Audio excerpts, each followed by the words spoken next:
Did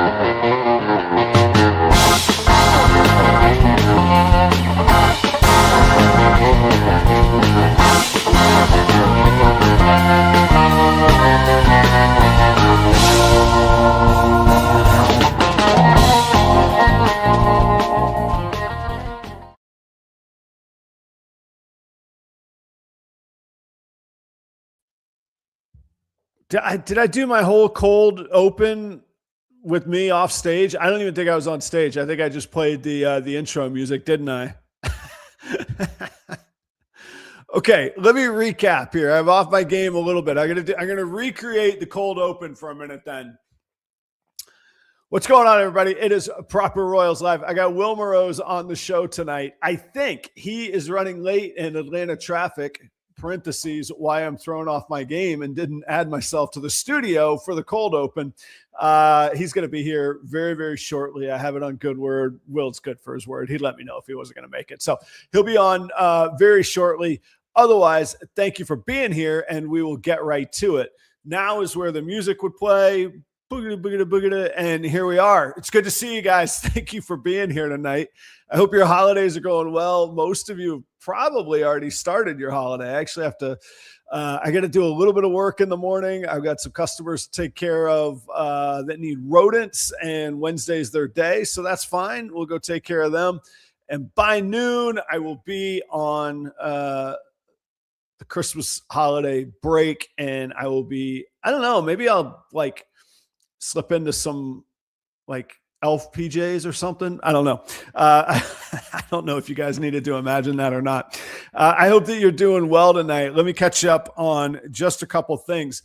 First, tomorrow morning is going to be a special episode of Proper Cup of Joe because it's normally on Thursday mornings, and this year Christmas is on Thursday and New Year's Day is on Thursday. Neither of which are good days for Proper Cup of Joe. So tomorrow morning, we're moving them both to Wednesday. So Christmas Eve and New Year's Eve morning is when we'll be doing these. And tomorrow morning is our annual airing of grievances. Today is Happy Festivus to all of you celebrating. You gather around the pole, have some feats of strength, air your grievances with each other. Joe and I got some issues with some people, and they're gonna hear about it tomorrow.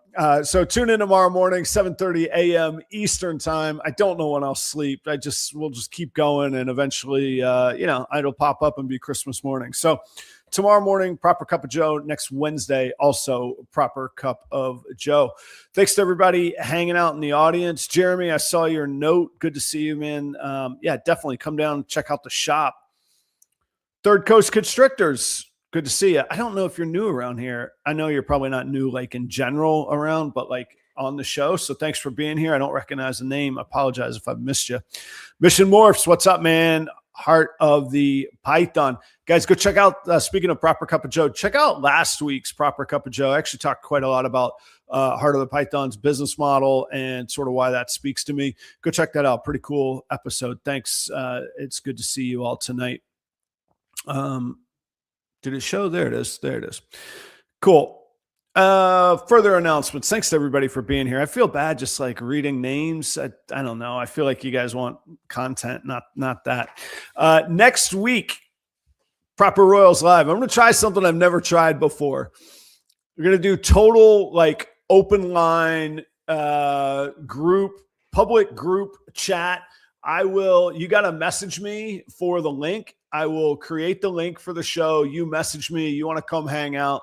I'll see you pop up in the green room, and you come hang out for a minute or two, join a chat, and I'll just rotate a bunch of people in and out. Who knows who will get to show up?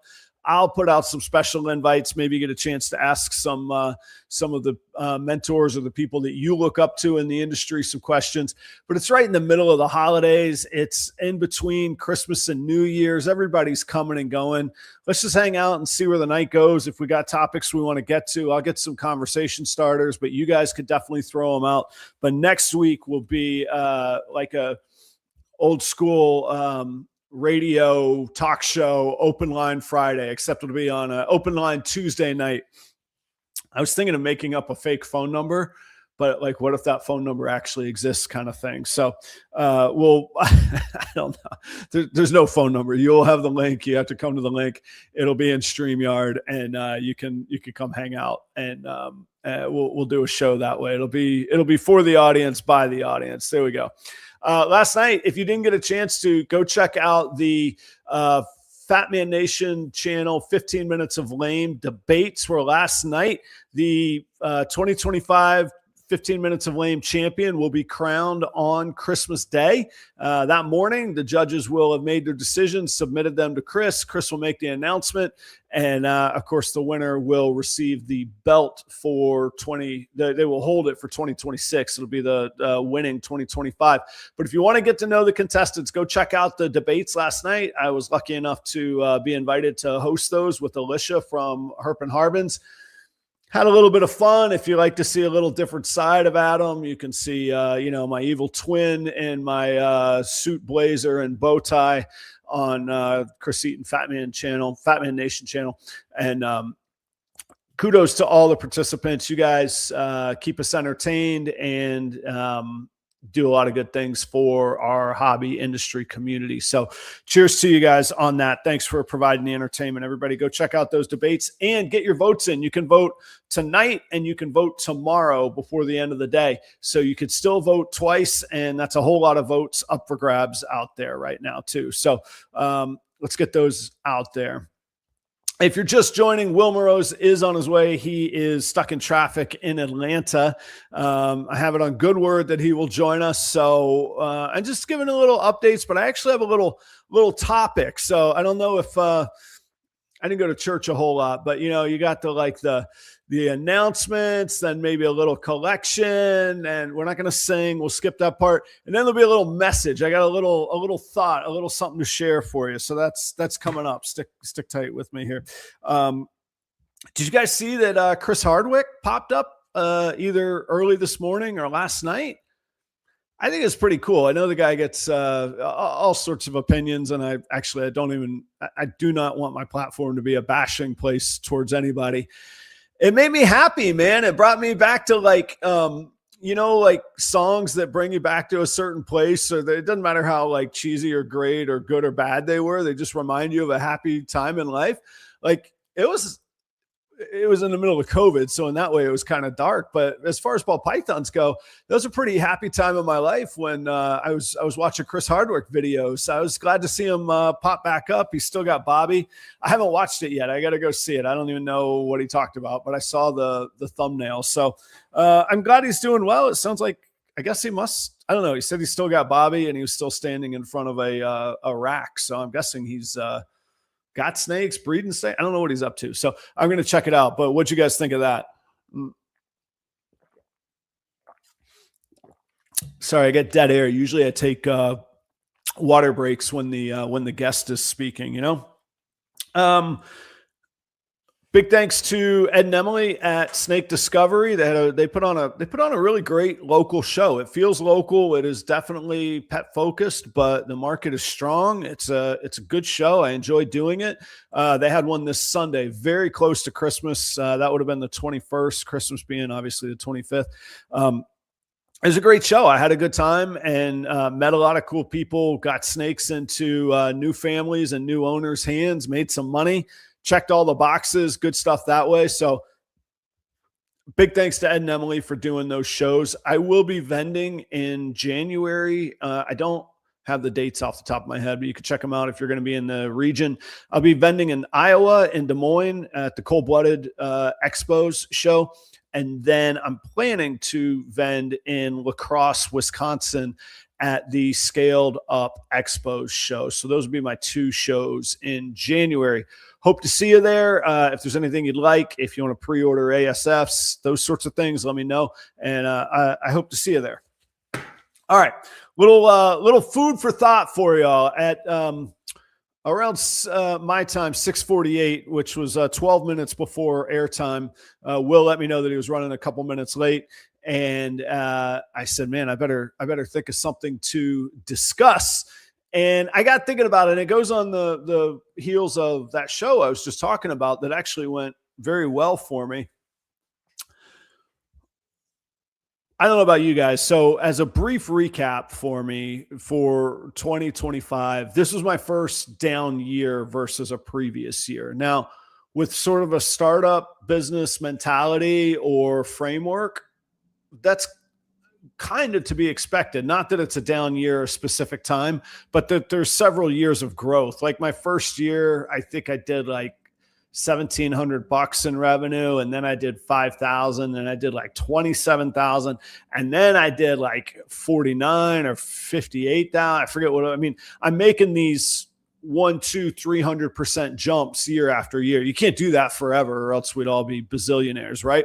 So this has been my first down year. I haven't crunched all the numbers. I haven't put in all of my expenses yet, but I could tell you that my gross revenue is going to be down about 20%, which I think kind of fits the narrative that we hear. It's a tough year. People are getting out. Consumers are looking for incredible value, coupled with the auctions and group lots that or collection lots that are just out there that people can buy. So selling things at revenue, at full revenue, or finding bidding wars or high demand or wait lists, those days seem to be on hold for right now. So that makes sense that it's down a little bit. And I'm thankful that I had the experience of going through kind of that 2009 to 2012. I think they called it the Great Recession time period, running restaurants. I mean, you have to look at different ways of doing business and reprioritize what's important to you. And again, this is just me speaking from my experience, and I can't keep up with all the comments when I'm engaging the camera solo here. But something interesting that I can also quantify that is also 100% true and 100% correct is that my last 90 days, so December back to November, November to October, October to September. So end of September till right now, Q4 will be my busiest 90-day period revenue-wise, highest sale. Let's just call it what it is. Most money coming in the door, regardless of what I do with it, how I spend it, most money coming in the door of any 90-day period I've ever had. That's pretty good. So what's my point here in telling that? A, it's interesting. But B, I'm hearing a lot about, don't breed, the time, this is the time to not breed. This is the time to slow your production. And I'm speaking as a breeder who, at my peak, I've done in the mid 30s of clutches. So this is small time stuff. I want to get Will's opinion on this. He's done much bigger years than I have. So take that with a grain of salt. But I think for the quote, small guys, I don't think that there's a reason to hold back unless it's just a pure hobby decision that you're like, screw it. It's not worth the headache this year. From a business decision, to me, this feels like a classic instance of buying low and selling high. If everybody else is diving, if everybody else is going away, if everybody else is saying, nah, the lane just opened up. You could go at full speed. There's much less headwinds. Now, you can do it ethically, and we are talking about live animals here. But I don't think that one individual small breeder is going to change the number of any of the bad things that people give as evidence. A saturated market or a non-saturated market. One breeder is not going to change that. Ball pythons and rescues, I get it. Male adult cinnamons, where are they all? It's probably not a good thing. We need to find answers for that. We need to find viable homes and make sure that we're selling to pet owners and that we're bringing new people in as well. But in the area of the market that we focus on, I think that a lot of the headwinds and the competition has gotten out of the way. I think that there's been a weeding out, a purge, a whatever those words you want to use. And here's why I say that. I'm using a very small sample size of my own experience in northern Midwest regional shows, I don't see as many ball python breeders either going to the shows or breeding and producing at all. Somebody's going to buy these ball pythons, and I didn't up my production in the middle of the year. It's not like we know how this works. I can't just be like, oh, let me bang out an extra 12 clutches. No, these decisions are made a year and a half in advance when we start pairing, right? So I'm seeing less vendors of ball pythons. I can't speak to the other species very well, but less locally competitive market. Pretty steady local market in-person demand. I'm talking outside of online sales. I'm talking outside of kind of our circular group of, I call it the echo chamber of Instagram and YouTube, ball python breeders and sellers and vendors and enthusiasts. I kind of think I've been doing so well simply because there's not other people around and I have good, solid animals. They're not amazing. I'll tell you that my average, I usually save this for Patreon only content, but you guys are kind to hang out tonight with me while we await Will Moroz here. I did ask him if he can't make it by half past the hour, we'll reschedule in January, but I think he'll be here though. Where was the thought? Oh yeah. I sold 7 animals and I got the $2,600 on a 1-day local afternoon show. So that's an average. I don't know, somebody could do the math real quick. $375, something like that average. That's not bad.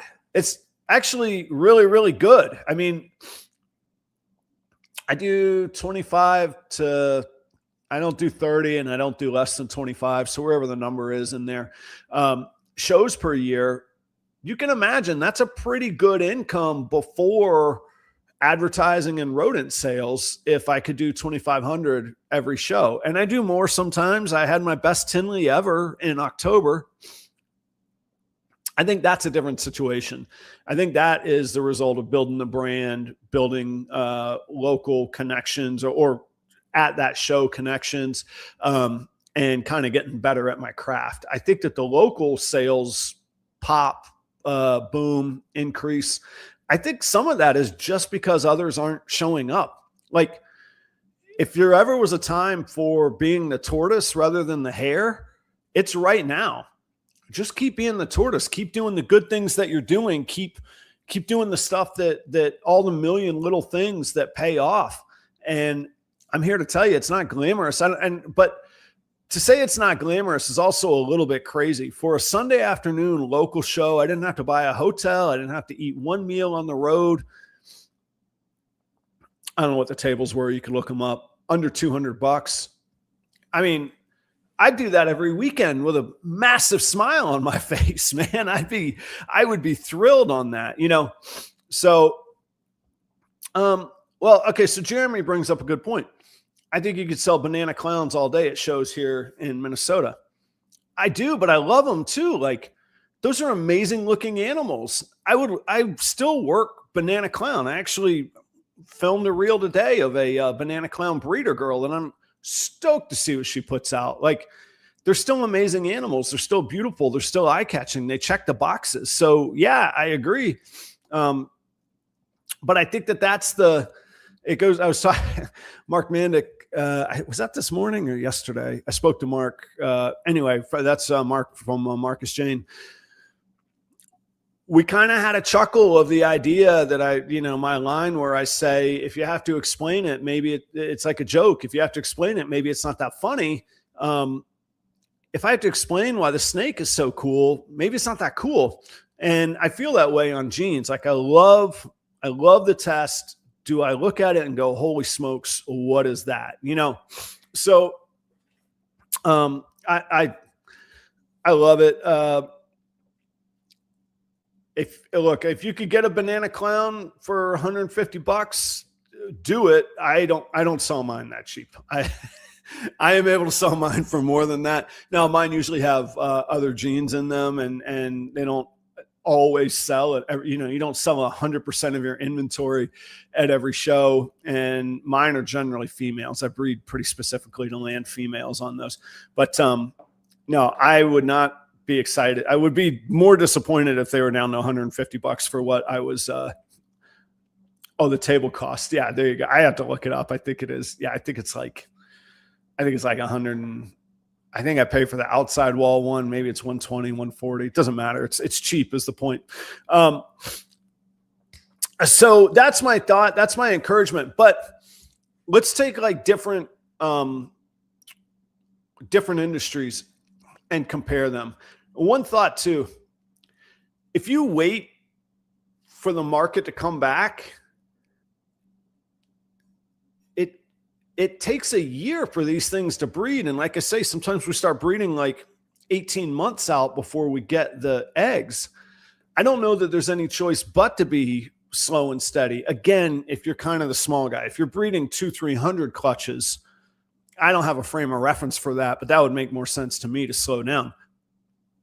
If you're the smaller end, one person show, like, I think you got to be prepared for whatever comes, and being prepared for whatever comes is having really great inventory. If you end up having to wholesale it or take some of lesser price than you wanted on it,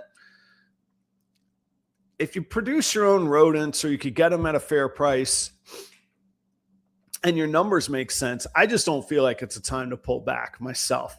I think it's a time of really great opportunity. Plus, there are bangers out there that you can acquire that are really going to push your opportunities forward. This is not about taking advantage of people in tough times. However, there's always great opportunity in tough times. And the more resources you have, i.e. cash, or the more risk you're willing to take, or the more creative you're willing to get to be able to acquire these animals, then the better off you're going to be able to do. So other industries, I'll take, I bought my very first house I bought in 2008, starter home in Jacksonville, Florida. And then the market fell out immediately. Like the value that I quote lost, I say quote lost because nothing really changed. I had my house, I had the same mortgage payments, and I was lucky I still kept my job. Nothing really changed. I hadn't really lost anything except my net worth and the value of the home, if I did need to sell it, fell by like 40 or 50%. At the same time, this lovely woman named Kelly and I were getting pretty serious, and we decided we were going to move in together, and she did not like where I lived, not one bit. So the idea had been to sell the house, take the money, and start a little life together. We couldn't afford to sell it because I didn't have 40 or 50 grand to lose selling that house. And I don't have that now to lose, and I wouldn't lose it now. I'm not in the business of losing that kind of money. So the analogy I'm making is I had to get creative. I had to figure out how to rent the house. And what I ended up doing was, in that case, yeah, I did. I priced it as the cheapest one in the market. It still paid the mortgage, so I didn't have to worry about losing the house. And all those years later, in 2023, that was the house that Kelly and I sold to fund the move here to Minnesota, which eventually funded this house and that car wash. What I'm saying is hunker down and look longer than just what's right around the corner. These snakes live for a long time. If it's a banger now, it's still going to be, I know that we advance, but there are some things like a multi-gene clown visual with another het on top is still going to be amazing. A triple het, triples are still not going to be easy to make 3, 5, 8, 10 years from now. And the same thing if you want to look at quads or whatever. So, I mean, if you've got supers, allelic combos, double and triple visuals, start putting those together so that you have these ingredients that are really going to solve some challenging problems in the future. And I think that you can plan ahead to solve those problems. Just my thoughts. Let me catch up on some comments here. Am I crazy for my thoughts? Yeah, you could still sell year-old snakes too. That's the other thing. Like people do like little snakes. Also, from a breeding standpoint, what do you guys think? I was thinking to myself the other day, am I foolish to ever buy a hatchling? Should I only buy breeders? Like, think this through with me for a second. And it's crazy for me to say because I have hatchlings for sale at properroyals.com.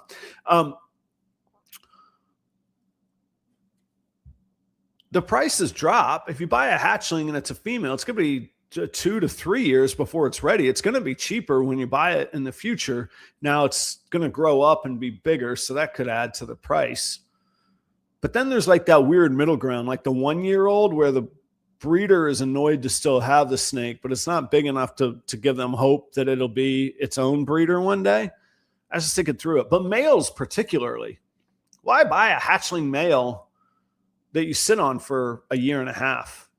Now, if you know, like right now, I would buy a hatchling so that I could have it ready to breed by September, October, November, this time next year.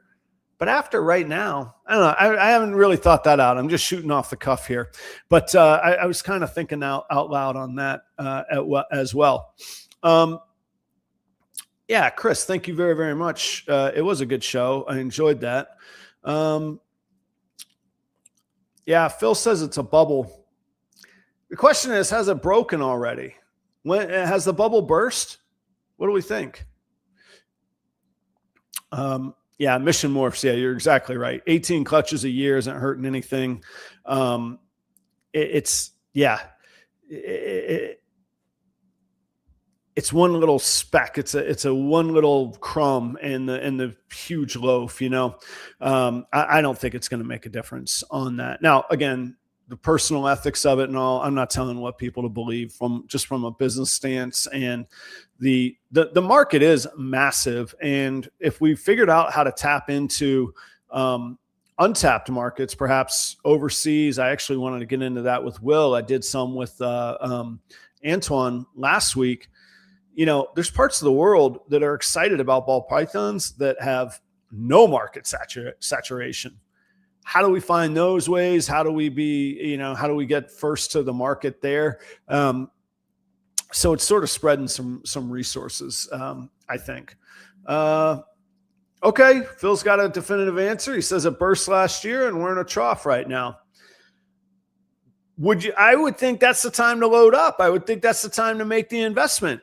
I didn't finish quite the analogy. I made one analogy of getting creative in tough times. The other analogy is you buy the stuff when it's the cheapest. You buy the house when it's most distressed market wise.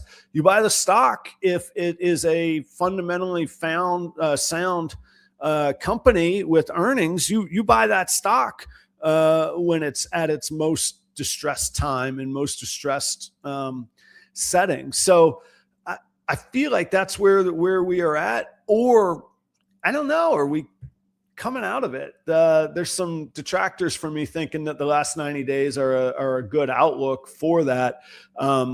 It was Tinley, my best animals I've ever hatched and were ready to sell to market at that time. Summers are real doldrums around here for sales. So we got the back to school and back to work and all of that. And then maybe a little Christmas pop. So I don't know. We'll keep an eye on this in the next 90 days. I think that we probably will never see COVID prices again. And yeah, shed testing will play a part in that. You don't have to take the gambles and the risks. However, there is the flip side to it, that the things that can be guaranteed, the high dollar 66%ers are extinct. They are gone. If it's high dollar and it's 66%, we're going to test for that thing and find out. Let me check this phone for an update here real quick. 1 second. Let me see here.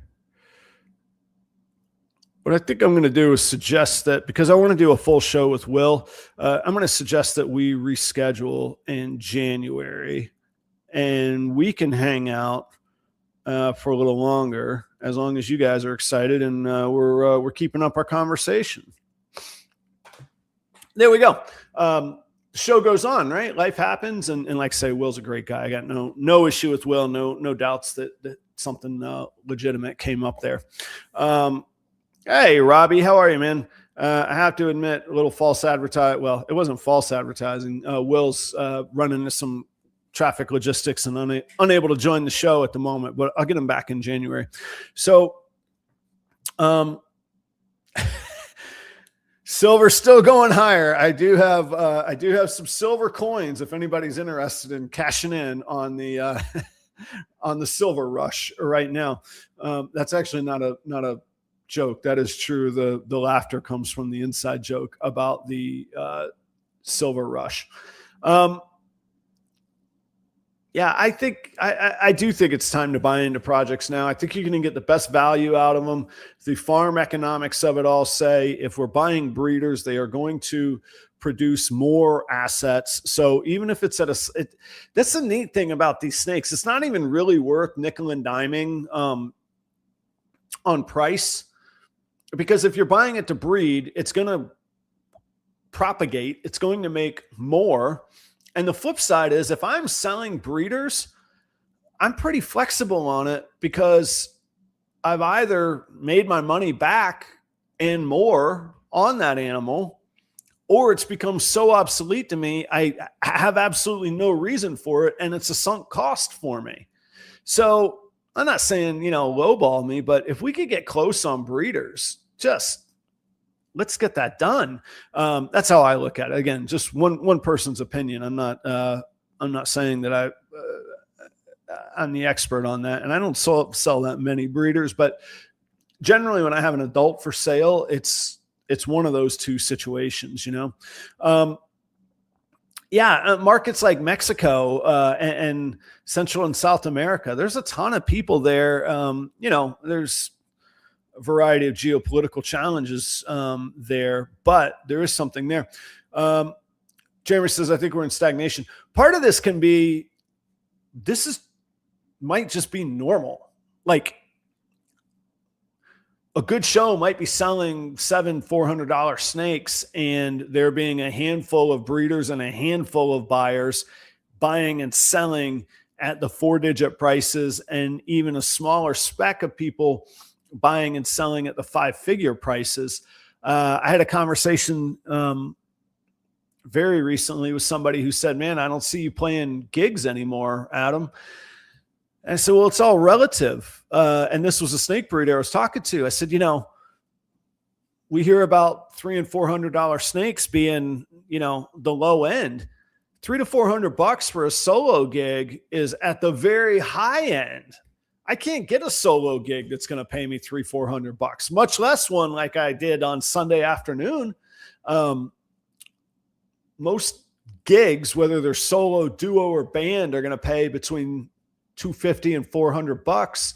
And for me to put on my best show, I usually have to have one other musician playing with me. So that gets split in half. We hope that there's tips.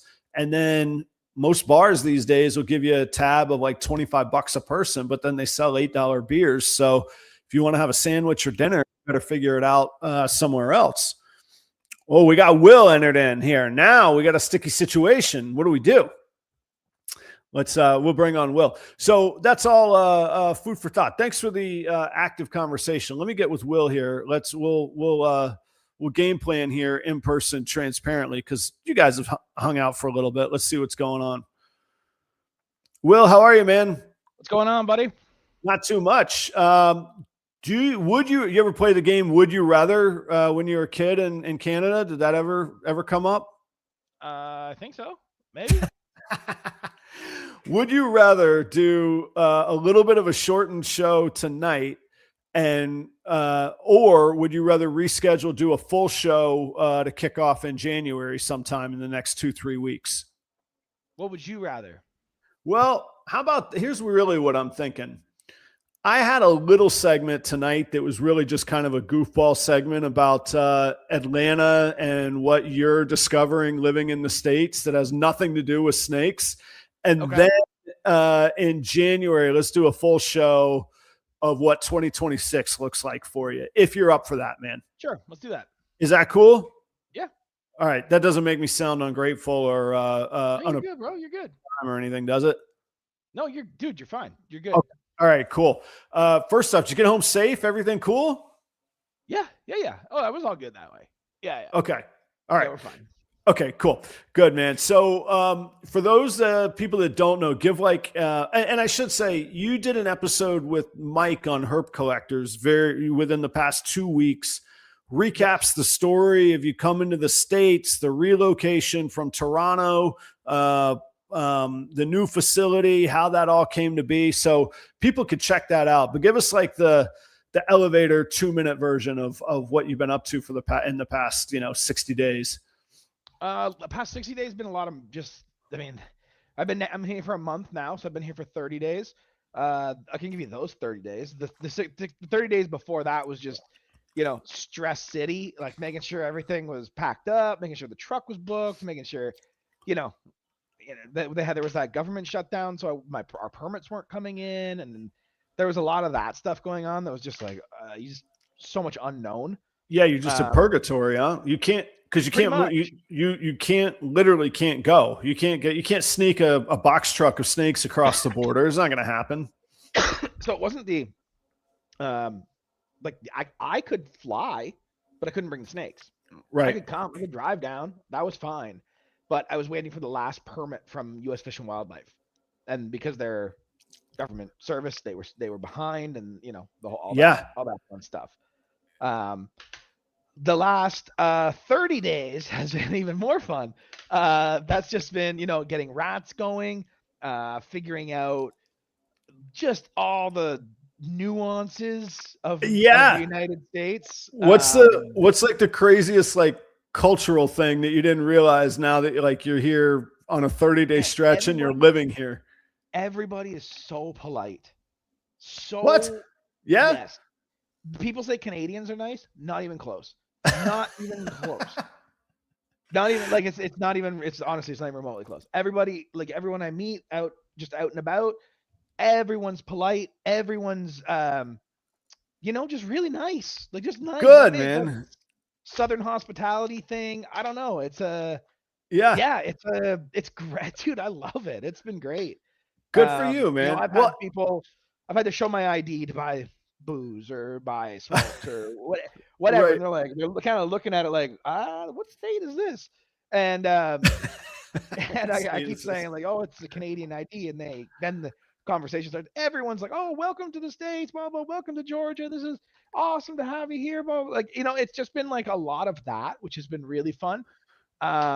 They probably think you're a breath of fresh air of somebody that's not going to be an ass to them. So they're like, oh, let me give this guy a hug. Yeah, no, they've been really good. I really this sounds terrible, but I really like the fact I was talking to someone about this tonight. I love the fact. So in Canada, when you go to the grocery store, you have to bring your own bags. Okay. You bring your own those nylon bags. Sure. Yeah. And I get the whole environmental, the whole environmental thing, but here they don't give a shit, bro. Like you go to Target, they'll put one thing in it and just take another one, just another thing, take another one. Yeah, you can have all the bags you want, man. And honestly, it's it seems like such a minor thing, but I can't tell you how many times I'd gone to the grocery store and they're like, do you want bags? I'm like, oh man, I have 300 under my sink at home. Right. And just silly things like that. What else? Have you been out? Have you gone like a night, like a party night? Have you gone out in Atlanta? Like a proper night out? Yeah. Not like a night out where you're like, how did I get home? Right. Yeah. Not quite a hangover night, but yeah. I mean, not yet. Had a couple, but most of the time, no. I would say no. Not like a proper Because and you're not right in Atlanta either, right? I'm about 25 minutes south of Atlanta. Oh, okay, but that's not so bad. So you could get into the city and go do some damage if you wanted to. Then. Oh yeah. Okay, so I'd love to give you a Will Moroz checklist of what you got to do in Atlanta, or really what I'd like to. What? It's so long, like that. I have a list of stuff that's just like, it's great. Like so many restaurants to go to, so many Yeah, things to go see. Like even just within Georgia, like Atlanta aside, like just the like waterfall stuff, all the like. I want sure. to go to Savannah and see all that. I want Uh, to like. There's just so much that I want to do. Like I don't even have my social yet. So like there's a lot of stuff that like I'm just trying to like focus on like getting like, my life together right. Yeah. and then start to like And kind of then you'll have explore and go time. for weekend trips and the whole yeah. Well, yeah, okay. So you got to go do Savannah, but that's like a weekend. Like you got to go do Right. that's not just like going out in Atlanta, plan one night. If you're making some bad decisions, there's a club there called the Claremont. You got to go to the Claremont, and Yep. I'm just gonna leave it be there. I know And what this is. and here's what I would say: you got to get to the Claremont between like 11 p.m. and midnight. If you go Okay. earlier, you're going to be like, this is a dud. And if you go too late, you're going to stroll in and everybody else is already going to be where they want to be, but you're going to be Right. like, what is going on in this crazy place? You Right. got to get there at that, like I say, just right between 11 and midnight. And I'll leave it there. But like when the Stones are in playing Atlanta, Mick Jagger goes there. Like it's just a dive. It's like there's not Right. anybody could go there. There's no I don't think there's a Yeah, I like cover, but if spots like there that. is, It's yeah, always fun. it's a historical dive, but it's a legend, man. The Claremont is great. Go check out Laughing Skull Comedy Club. That's a really iconic club Okay. there. And then if you get a chance to see a live, I don't know if you like going to live concerts, music shows, but the Tabernacle is probably my favorite venue. And I mean, it's a big club, but it's not an arena or a stadium. So Okay. big bands come, but you could still be, really, really interactive with them. And it's this old historical Georgia church, and they've turned it into and I mean, man, you think the whole place is going to collapse. It's 3 levels high of balconies, but it's so cool, Yeah. man. It's a great We've been great venue. we've been doing so obviously with Bob being close by, Yeah. I'll pick him up every like Tuesday and we should go ship out. Okay. So it's been like normally you can just get him to pick up from the house, right? And drop off. We're like, yeah, let's go take him, we'll take his stuff to the hub Yeah. and go drop stuff off. And it's an excuse to get out of the house. And every Tuesday we go and find a new spot to go eat. Yeah. Okay. And so we've been like bouncing around different spots. We went to like this Michelin star or a Michelin rated sandwich shop. Actually, Bob didn't go that one. I went with Daniel, but it was like amazing Yeah. fucking sandwich. Like I had a Philly cheesesteak and I was just like, dude, this is pretty fucking good. yeah. I like the one thing that Atlanta or that has a lot of things, but one of the things I like about Atlanta too is they have the late night diners. So after the bars close, Okay. then you go refresh at like the Greek diner or whatever. You either get the super late night breakfast or bagel and lox or whatever, and Yeah, I haven't had too many late nights in Atlanta quite yet. Gotcha. We're still just trying to like I don't even have a Georgia driver's license yet Okay. because so I can't get a driver's license until I get an SSN. I can't open a business account until I get an SSN. My SSN, Yeah. I went over a month ago now for the appointment to do it. It's all fine, but it's just in the mail. And then we get into Christmas and delays and this and that. So I'm expecting it in the new year. I had an appointment booked like this Monday. We had a bank appointment to go get everything set up. And I Yeah. went into the bank and I was like, dude, I don't have my SSN yet. Should we reschedule this for the new year? And he's like, no. We can do it. And I was like, man, are you sure? And like, cause I've done this before and Right. I stayed Right. here for an hour and a half and then you tell me I need an SSN. No. It'll be fine. Hour and a half later. Yeah, we're going to need the SSN for this. And I was just like, bro, like, Yeah. I told you this. why Right. are you wasting my time, man? Come Yeah. on. But it is what it is. It's fine. Right. All right. I want to hear more about that and especially on the business end and the logistics of it, which is, yeah. I mean, it's not. I know, but the audience. I don't think everybody realizes the challenges of actually doing what you're doing and what you're going through. Dude, There's just a it is massive not amount on there.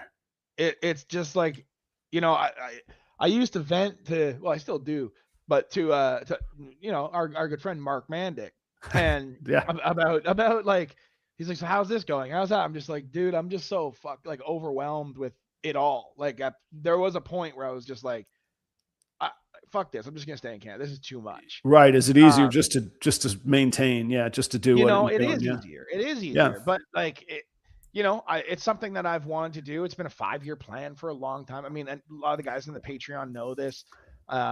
We've always set goals and just tried to get to those. And in 2020, I was actually chatting with Corey DeLong quite a bit about it. I know he has some family in Tennessee. The idea at the time was Tennessee. That was the 5-year plan, was to be in Tennessee. And then obviously I just said this, what was about a year ago now. I said, let's just apply. Let's get the ball rolling. Right. What's the worst that can happen? Like, a year from now, you're still here. You're still in the same spot you are. Okay, fine. That's, and then it all like started to happen like relatively quickly. Like, the visa came in quick. We got proved very quickly. I say very quickly, like 6 months. So at the time, it didn't feel quick, but looking back, it was like, that was a quick part. Yeah. And then there was just like, oh, dude, so much stuff that you just don't think of. Like, there's just have to get the business registered in Georgia. There was so many things that was like, you have to get to this point, but you can't get this until you get this. But you can't get this until you get this. And I can't get that until I get that. And I'm like 10 steps backwards. I'm like, oh my God, man. I have to get this form. Once I have this form and it's been notarized, then I can take this, then I can get that. And then just step by step by step by step.